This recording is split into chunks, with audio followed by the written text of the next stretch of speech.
오늘 제목은 누가 강도 만난 자의 이웃인가 라는 주제를 가지고 말씀을 전하고자 합니다. 미국의 인디안 중에서는 여러 인디안 종족이 있는데 그 중에 퀘추아라는 족이 있답니다. 근데 이 족들에게 선교사님들이 복음을 전하려고 하다 보니까 이들 언어 가운데에는 사랑이라는 단어, 아가페라는 단어가 없더라는 거죠. 그래서 이 선교사님들이 이제 문자를 만들었는데 그 글자가 20자가 넘는 한 단어로 만들었습니다. 근데 그 단어의 뜻은 무엇이냐 하면 큰 자비를 몸으로 드러내다, 이런 뜻이에요. 큰 자비와 긍휼을 몸으로 드러내다. 여러분, 큰 자비와 긍휼을 몸소 드러내신 분은 바로 예수 그리스도이십니다. 예수 그리스도는 가난한 자들을 찾으시고 또 그들에게 필요한 것들을 공급하시기도 하셨고, 또 병든 자들을 고치시고 그들을 섬기셨습니다. 마지막에는 자신의 몸을 찢어 죽기까지 모든 사람의 죄를 대신하여 십자가에 죽으시고, 그리고 자신의 온 삶을 들여 사랑하시는 삶을 사셨다라는 것입니다.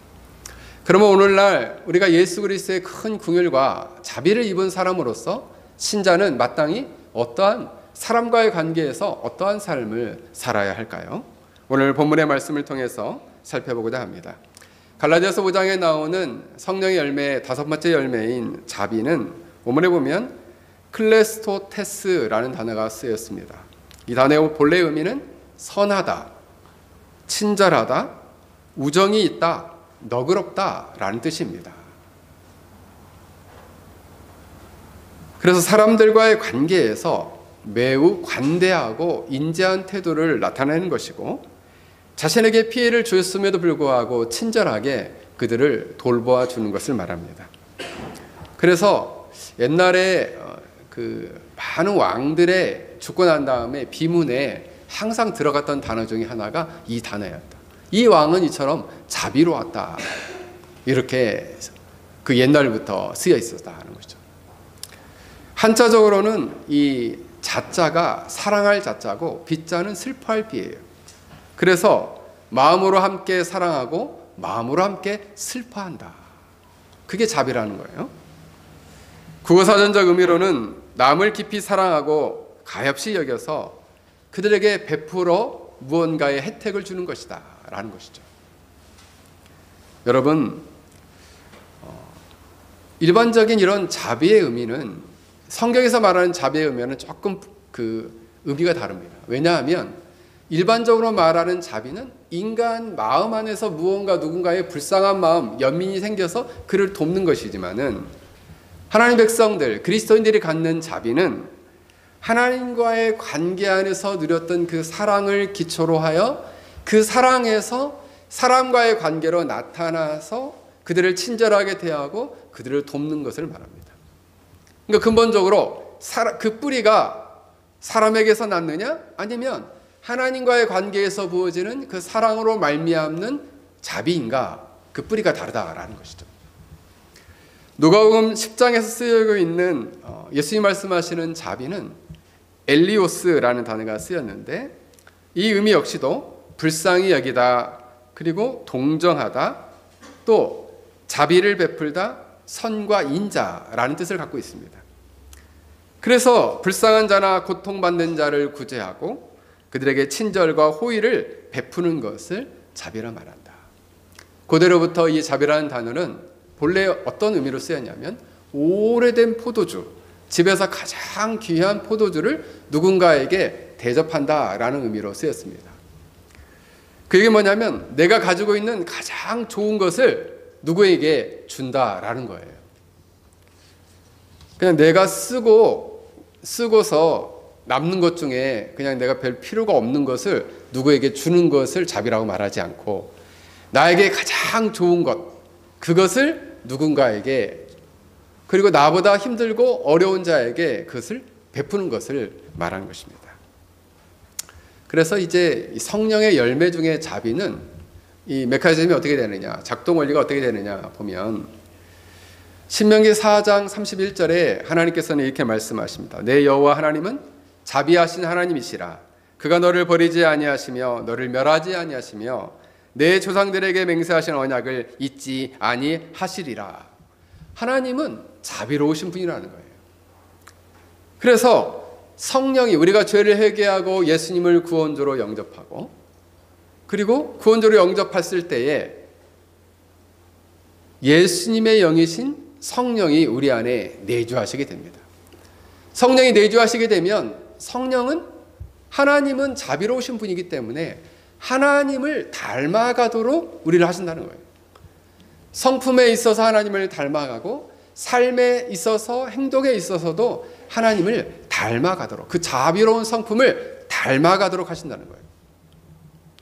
그걸 누가 그것을 하게 하시느냐? 성령께서 우리 안에서 역사하심으로 자비로운 하나님을 닮아가도록 하신다. 그래서 사람들과의 관계에서 사람들이 정말로 필요하는 것, 정말 갖고 싶어하는 것, 정말 그 필요가 없으면 힘든 것들을 베풀고 도와준다라는 거예요. 이것이 뭐냐? 자비다라는 거죠. 몇 년 전에 한국에서 설문조사를 했답니다. 성탄절에는 어떤 선물을 받고 싶은가? 성탄절에는 어떤 선물을 받고 싶은가?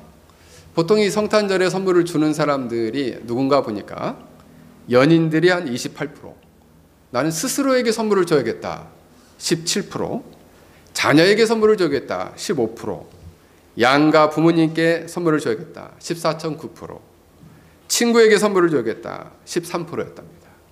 연인에게 주는 프로테이지가 제일 높은데 그럼 어떤 선물을 가장 받고 싶으냐? 1위가 21%인데 돈을 받고 싶다. 돈을 받고 싶다. 2위는 태블릿 PC 같은 것을 IT 기기를 받고 싶다. 11%. 3%는 기프티콘을 받고 싶다. 10.2%. 그 다음에 4위는 명품을 받고 싶다. 8.1%. 5위로는 지갑이나 가방을 받고 싶다. 7.7%. 근데 나이에 따라서 달랐어요. 20대에는 IT 기계를 받고 싶다. 30대에는 기프티콘을 받고 싶다. 50대에는 건강식품을 받고 싶다. 이랬다는데. 근데 여러분, 어떤 것이 가장 좋은 선물일까요? 누구에게 어떤 것을 가장 좋은 선물이라고 여길까요? 그것은 바로 무언가 가장 자신이 필요한 것을 누군가 주는 것이죠. 나는 쌀이 필요하다 그러면 쌀을 주는 것이고, 나는 마실 물이 필요하다 그러면 그에게 물을 주는 것이고, 나는 많은 사람들의 관심과 사랑이 필요하다 그러면 관심과 사랑을 주는 것, 그것이 바로 뭐냐? 자비다라는 거예요. 사랑하는 성도 여러분, 우리는 성령 안에서 어떠한 열매를 사람과의 관계에서 맺어야 하는가?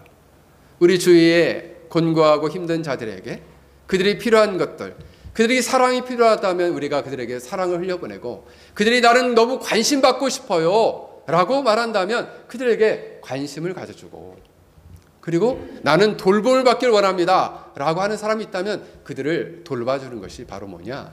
그게 자비다라는 것입니다. 사랑하는 성도 여러분, 여러분들이 성령의 열매 중에 이 자비의 열매를 맺어 많은 자들에게 이런 복된 선물을 안겨드리는 올 한 해가 되기를 주 이름으로 간절히 축원합니다. 오늘 본문 누가복음 10장을 보면은 한 율법교사가 예수님을 시험하여 말합니다. 선생님, 내가 무엇을 하여야 영생을 얻겠습니까? 그때 예수님께서 말씀하십니다. 율법에서는 도연아 눈 크게 뜨고 율법에서 말합니다. 율법에서는 무엇이라고 기록되었느냐? 내가 어떻게 읽었느냐? 네가 어떻게 이것을 암송하고 반복해서 계속적으로 읽었느냐? 네가 암송하고 네가 항상 되뇌이는 말씀이 무엇이냐? 라고 말했습니다. 그때 이 율법교사가, 율법을 가르치는 사람이니까 이렇게 말했습니다. 신명기 6장, 레위기 19장 18절을 인용해서 내 마음을 다하여 목숨을 다하여 힘을 다하여 뜻을 다하여 주 너의 하나님을 사랑하고 라고 말씀했습니다. 둘째는 내 이웃을 내 몸과 같이 사랑하라 말씀하였습니다. 이것은 신명기 19장 18절인데 원수를 갚지 말며 동포를 원망하지 말며 이웃 사랑하기를 내 몸같이 하라. 나는 여호와니라. 이렇게 말씀하셨습니다. 결국 하나님을 내 마음과 목숨과 뜻을 다해 사랑하라 하셨고 그 사랑을 가지고 내 이웃을 내 몸처럼 사랑하라 하셨습니다. 라고 말했습니다. 그러면서 이제 생각했습니다. 이 율법 교사는 자신은 이웃들에게 엄청 사랑을 베풀고 그들을 돌보는 사람이라 생각했습니다. 그래서 예수님께 물었습니다. 그런데 예수님, 그 이웃이 누굽니까? 이 율법 교사는 그 이웃이 유대인이라고만 생각했어요. 근데 그 이웃이 누굽니까? 라고 예수님께 물었습니다. 이때 예수님께서 한 비유를 말씀하셨습니다. 이것이 오늘 본문에 나오는 우리가 그 유명한 선한 사마리아인의 비유입니다. 이 비유에 보면 세 종류의 사람이 나옵니다. 오늘 본문에 한 사람이 여리고에서 길을 내려가다가, 근데 이제 예전에 이 설교를 했던 목사님들 중에서 이 여리고로 내려갔다. 하여튼 내려가는 신앙이 안 됐다. 그러면서 그 내려가는 것에 대해서 이제 막 설교를 하시고 그러셨는데, 여리고가 굉장히 낮은 도시예요. 낮은 도시. 그리고 예루살렘은 좀 높은 도시고. 그러니까 내려갈 수밖에 없어요. 거기를 가려면. 근데 이 여리고로 내려가다가 그 길목에서 강도를 만난 사람 이야기입니다. 여기에는 세 종류의 사람이 나오는데 첫 번째 사람은 누구냐? 그 여리고로 내려간 사람을 칼로 찌르고 그리고 돈을 빼앗고 또 필요한 것들을 빼앗는 강도가 나옵니다. 강도. 누가 나왔다고? 서유라, 누가 나왔어? 강도가 나왔다. 강도는 뭐 하는 사람일까요? 우리 하온이. 돈을 빼앗는 사람. 그렇습니다. 오늘 본문에 강도가 나오는데 이 사람들은 이 세상에 사회에서 없어져야 되는 사람들이에요. 이 사람들은 이 여리고로 내려가는 사람을 강도가 한 사람이 아니에요. 강도들이에요. 그래서 옷을 벗기고 때려서 거의 죽은 것처럼 하고 갔다. 너무 때려가지고 거의 죽게 될 만큼 때리고 물건을 빼앗아 갔습니다. 여러분, 이런 사람들은 어떤 사람이냐? 하나님께서 본래 인간을 창조했을 때 하나님을 사랑하듯 바로 인간들을 섬기고 사랑하도록 본래 하나님이 창조했어요. 그리고 많은 물질들을 이용해서 사람들을 섬기도록 하였다는 거죠. 근데 안타깝게도 인간이 타락하고 범죄한 이후에는 물질을 섬기고 그리고 사람을 이용하기 시작했어요. 반대죠. 예전에는 물질을 이용해서 사람을 섬기도록 했는데 이제는 인간이 타락한 이후에는 사람을 이용해서 그리고 자기가 원하는 물질을 얻으려고 한다는 거예요. 여러분이 인생을 살아가다가 많은 사람들을 만나게 됩니다. 근데 이 많은 사람들을 만나는 가운데 내가 이 사람을 만나가지고 뭘 빼앗아 먹을까? 내가 뭘 빼들어 먹을까? 이걸 고민하는 사람들이 있다는 거예요. 최근에는 이 한국 사회에 결혼을 안 하고 동거를 시작해가지고 어떤 여자는 어떤 이제 자매죠, 자매. 근데 이 자매는 그러니까 동거를 4사람이랑 한 거예요. 근데 그거 하는 목적이 한꺼번에 4사람을 한 게 아니라 한 번씩 하면 4번의 동거를 한 거죠.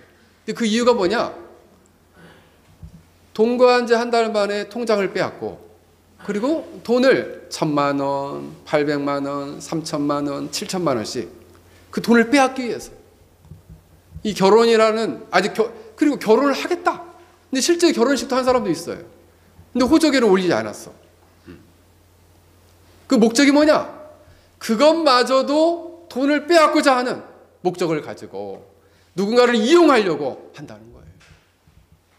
그래서 그냥 외롭게, 특히 외롭게 성장했던 할머니의 손에서 자랐던 사람들, 그런 사람들에게 조금 관심을 가져주고 사랑을 주니까 홀딱 모든 걸 더 주는 거죠.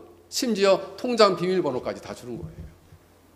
그랬더니 한 달 만에 그걸 가지고 잠적했더라. 그런 거죠. 그게 뭐예요? 사람을 무언가 뺏으려고 이용하는 것이죠. 이런 사람들은 어떤 사람들이냐? 강도의 얼굴을 가진 사람들이다. 강도의 얼굴을 가진 사람들. 자신의 무언가 이익을 목적으로 사람을 수단으로 이용하고 빼앗는다. 여기에 목적을 둔다라는 거예요. 그런데 여러분, 우리도 집에서 부부가 만났는데, 우리 트럼프 미국 대통령이 한국은 ATM 기계다, 돈을 빼는 기계다 이렇게 얘기를 했다는데, 만약 아내가 남편을 생각할 때 우리 남편은 ATM이다 이렇게 생각해 보세요. 그 사람은 강도의 마음을 갖고 있는 거예요. 어떻게 남편이 ATM입니까? 그렇잖아요? 사랑하고 섬겨야 될 남편으로 하나님 만나게 해주셨는데 그냥 다만 돈이나 주는 사람이다 라고 생각한다면 그 남편은 얼마나 불쌍한 사람입니까? 또 그것도 모르고 열심히 해가지고 일해가지고 돈만 버는다고 생각해 보세요. 그 왜 그래요? 강도의 마음을 가졌기 때문에 그렇다. 여러분, 성경에서는 이렇게 말합니다. 내 남편에게 죽게 하듯 하고 내 아내에게 죽게 하듯 하라. 내 고용인에게도 죽게 하듯 행하라. 성경은 말합니다. 왜요? 하나님의 형상으로 우리 주변에 만나게 해준 사람들을 내가 이 사람으로부터 무언가를 얻으려고 무언가를 뺏으려고 사람들을 만난다고 생각해 보십시오. 그 사람은 강도의 마음을 가지고 있다는 거죠. 여러분, 그런데 이런 마음은 어디서부터 비롯되느냐? 내가 하나님과의 올바른 관계를 맺고 하나님을 올바로 사랑하는 사랑에서 멀어지면 그 사랑이 변질되면 이웃의 사랑 안에서도 변질이 된다는 거죠. 누군가를 섬기려고 하는 것이 아니라 빼앗고 이용하려고 자꾸 사람을 만든다는 거예요. 그래서 어떤 사람이 막 친하게 지내려고 막 와요. 그래서 왜 오는가 봤더니 이 해외에 사는 사람들 특히 사기꾼이 많죠. 사기꾼이 많아요. 예. 사기꾼 조심해야 됩니다. 예. 그래서 친절하게 대하는 목적이 뭐예요? 무언가를 뺏으려고. 사기꾼은. 그런데 이들은 결국 강도의 마음을 가지고 있는 사람들이다. 여러분, 이렇게 빼앗으려고 하는 강도 같은 사람들을 우리는 그럼 어떤 마음으로 바라봐야 되느냐? 어떤 마음으로 바라봐야 되느냐? 한 그리스도인이 길을 가다가 숲에서 강도를 만났답니다. 그래서 이 강도가 칼을 꺼내 들고 목숨이 아까우면 네가 가진 거 다 내놔라 그럴 때, 그래서 있는 돈을 다 꺼내줬답니다. 근데 이분은 예수님을 열심히 믿는 분이었답니다. 돈을 다 꺼내줬는데 네가 타고 가는 말도 탐난다. 그 말에서 내려라. 그래서 그 말도 자기가 타고 이제 가려고 하는 거예요. 그때 이 사람이 앞을 딱 가로막았어요. 가로막고 이렇게 말했답니다. 가로막고 죄를 회개하고 예수님을 믿으라고 얘기했대요. 네가 죽으려고 환장을 했구나. 네가 죽기 싫으면 빨리 벗어나라. 네가 이 돈과 그리고 이 말 때문에 네가 나를 가로막는 것이냐 이렇게 물었다는 거죠. 이때 이 그리스도인이 이렇게 말했답니다. 나는 돈이나 말 때문에 당신을 가로막는 것이 아니라 내가 당신의 영혼을 구할 수만 있다면 내 목숨을 기꺼이 드리겠습니다 라고 얘기했다는 거예요. 정말 믿음이 좋은 사람이죠. 우리가 이 예화에서 생각해 볼 수 있는 것은 우리가 우리 주위에 이처럼 누군가를 이용하고 빼앗으려는 사람들을 만나게 될 때 우리는 그들마저도 긍휼히 여기고 불쌍한 마음으로 바라봐야 하며, 물론 우리가 그냥 그런 빼앗기면 내가 빼앗겨 주리라 이렇게 바보처럼 살라는 것은 아닙니다. 하지만은 그 영혼마저도 하나님의 은혜로 주께로 돌아오도록 우리는 간구하며 기도해야 한다라는 것입니다. 이것이 바로 강도 같은 심보를 가지고 하는 사람들마저도 하나님께서 언젠가 돌이키고 변화시키려는 마음을 가지고 긍휼히 여긴다라는 것입니다. 둘째로 보면 두 종류의 사람이 나오는데, 두 번째 종류의 사람은 제사장과 레위인들입니다. 이 사람들은 동일하게 강도 만난 사람을 쓰러진 것을 지나가다 봤습니다. 보고 피하여 지나갔다. 이렇게 나옵니다. 똑같은 단어가 쓰여있어요. 보고 피하여 지나갔다. 이런 사람들은 신앙 안에 있는 사람이지만 있으나 마나한 사람이에요. 신앙 안에 있어요. 기독교 신앙 안에 있지만 실제로 자비를 행해야 할 그 기회와 순간이 있을 때 그것을 망설이고 오히려 도피해 가버린다라는 것입니다. 우리가 이 사람들에게 물어봅니다. 제사장님, 레위님, 왜 이 강도 만난 사람을 피하여 도망갔나요? 이렇게 물었더니 이 사람들은 뭐라고 답했을까요? 제가 제사 지내는 일이 있어가지고, 내가 성전에 일이 있어가지고 너무 바빠서 그냥 피해 갔습니다. 이럴 수 있겠죠. 여러분, 이 제사장과 레위는 어떤 사람이었냐? 제사장은 하나님과 사람들과의 관계를 연결하는 중보 역할을 맡아가지고 희생 제사를 드려주는 사람이었어요. 그리고 이 제사장은 때로는 율법을 가르치기도 하였고, 전쟁이 오거나 그리고 축제가 있을 때 나팔을 불기도 하였고, 그리고 때로는 재판장의 역할을 감당하기도 하였고, 그리고 하나님의 이름으로 축복을 내리기도 하였습니다. 레위인들은 이 제사장을 도와서 성전의 많은 기물들을 운반하고, 그리고 때로는 성전 안에서 동물을 씻거나 고기를 씻거나 하는 일들도 하였어요. 그리고 또한 성전과 성막 안에서 돕는 많은 일들을 감당해야 한다. 그래서 오늘날로 치면은 성직자고, 그리고 교회 안에 있는 성도다라고 말할 수 있어요. 하나님과는 비교적 가까이 있는 사람이었지만, 그래서 이 사람은 이웃들을 돌보고 섬길 거라 생각했지만 전혀 예상 밖으로 강도 만난 자를 피하여 지나쳐갔다라는 거예요. 여러분, 오늘날의 교회 안에 있는 많은 성도들, 또 교회 안에서 열심히 교회를 섬긴다고 하는 사람들 가운데도 이런 사람들이 있을 수 있다는 거죠. 자신은 하나님께 예배를 드리고 그 열심히 교회 가서 성경 공부도 하고, 그리고 교회에서 열심히 섬기기는 하지만 정작 가정 안에서, 직장 안에서, 또 사람들과의 만나는 관계 안에서 동일한 태도를 유지하지 못하는 거죠. 섬기지 않는 거예요. 돌아보지 않는 거예요. 나만 예수님 잘 믿고 천국 가면 되지, 내가 주위를 돌아볼 필요가 뭐가 있느냐라고 생각하는 것입니다. 예수님께서는 마태복음 12장 7절에 이렇게 말씀하십니다. 나는 자비를 원하고 제사를 원하지 아니하노라. 나는 자비를 원한다, 제사만 원하지 않는다, 이렇게 말씀하고 계세요. 이러한 자들은 이사야 1장 12절에 내 마당만 밟을 뿐이라 말씀하십니다. 사실 이런 사람들은 자신의 신앙과 삶이 이렇게 분리된 사람이에요. 자신의 신앙과 삶이 어떻게 됐다고? 하준아, 어떻게 됐다고? 분리가 됐어요. 어느 교회 집사님이 이웃집에서 닭을 훔치다가 그 이웃집 사람한테 잡혔답니다. 그래가지고 이 이웃집 사람이 힘이 셌나 봐요. 이 이웃집 사람에게 죽도록 얻어맞았답니다. 그래가지고 닭을 훔치다 걸렸으니까, 그래가지고 이제 병원에 입원했더래요. 목사님이 근데 너무 괘씸하잖아요. 이 교회 집사님이 닭을 훔치다 걸렸으니 얼마나 망신이에요. 교회 망신이기도 하고, 예, 교회의 덕을 갖다가 땅에 그냥 아주 그냥 떨어뜨렸죠. 그래서 이 아파서 이제 그래도 병원에 있으니까 신방을 갈까 말까 하다가 그래도 참 저 영혼을 불쌍히 여기는 마음으로 신방을 갔답니다. 그랬더니 이 집사님이 이제 누워 닫혀 있으니까 가서 기도를 해주고 이야기를 하는데, 그 집사님이 이렇게 얘기를 하더라는 거예요. 목사님, 제가 이렇게 아픈 것은 예수님의 고난에 비하면 아무것도 아닙니다.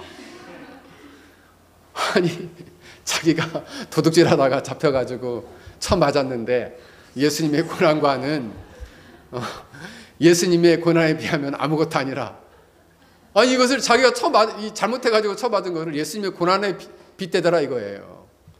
그래서 진짜 그래서 그 목사님이 너무 속상해서 그 병원에 나오면서 울었답니다. 너무 속상해가지고, 우리 교회 신자들이 이것밖에 안 되나, 그 뭐예요? 신자의 모습은 있으나 삶은 이처럼 신앙과 삶이 분리된 채 살아가고 있다는 거예요. 제사장과 레위인은 경건과 신앙의 모습은 있었습니다. 그러나 삶에 있어서 경건의 능력을 잃어버린 사람들이었어요. 그들은 많은 사람들 앞에서 아름다운 신앙 고백을 하였지만 정작 그들의 삶으로는 신앙을 고백하는 삶을 살지 못했다라는 것입니다. 그들은 믿음이라는 방패를 가지고 있었지만 실제로 그들은 삶에서 믿음의 삶을 살지 못했습니다. 성경책을 옆구리에 끼고 다니지만 그 말씀대로는 살지 않았다는 거예요. 성경책은 열심히 옆에 끼고 다녀요. 그래서 머리는 점점 커지는데 이 말씀대로는 순종하지 않는다라는 거예요. 그게 누구냐? 오늘날의 제사장과 같은 사람이요, 레위인과 같은 사람이요, 신앙 안에 있지만 신앙인 그리스도인이라는 이름은 있지만 명목상의 그리스도인, 삶에서는 그 말씀과는 경건과는 거룩과는 이 자비를 베푸는 삶과는 멀어진 삶을 살고 있다라는 것입니다. 사랑하는 성도 여러분, 여러분 주위에는 많은 사람들이 있을 것입니다. 그들을 섬길 수 있는 기회, 그들에게 복음을 전할 수 있는 기회, 그들에게 하나님의 사랑을 전할 수 있는 기회가 만약 주어진다면 여러분은 어떻게 하실 것입니까? 그것을 피해서 지나가 버린다면 오늘날의 제사장, 오늘날의 레위인과 같은 그러한 모습으로 살아가게 되는 것입니다. 이 세상에 있으나 마나한 삶을 살고 있는 것입니다. 사랑하는 성도 여러분, 우리가 그런 기회가 있을 때 망설이지 말고 그들을 섬길 수 있기를 주의 이름으로 간절히 축원합니다. 마지막 세 번째는 바로 오늘 본문에 나오는 어떤 사마리아 사람입니다. 이 사람은 있어도 되고 없어도 되는 사람이 아니라 꼭 있어야 되는 사람이에요. 자, 이 사람은 어떻게 있어야 된다고요?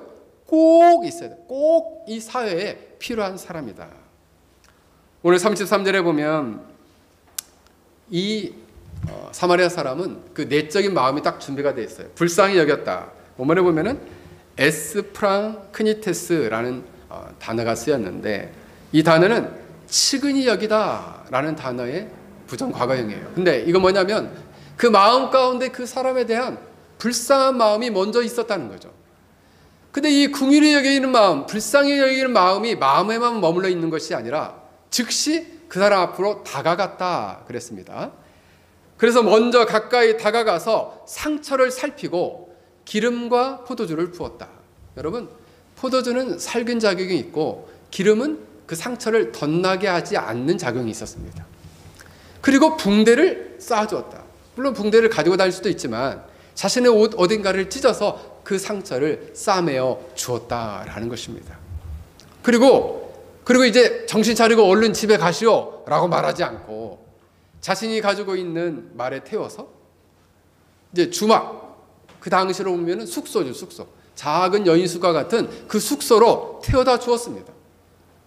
그리고 태워다 주고 그리고 돌보도록 부탁을 했어요. 그리고 그 이튿날 아침에 자신은 너무 바쁜 일이 있어서 일찍 떠나면서 치료비 약 2데나리오를 주었는데 학자들이 하면 이것은 2주 정도의 치료를 필요한 2주 정도의 그 방을 쓸 수 있는 비용이었다라고 봅니다. 만약 비용이 더 든다면 내가 돌아오는 길에 내가 다 지불하겠습니다 라고 말하고 그는 떠났다라는 것이에요.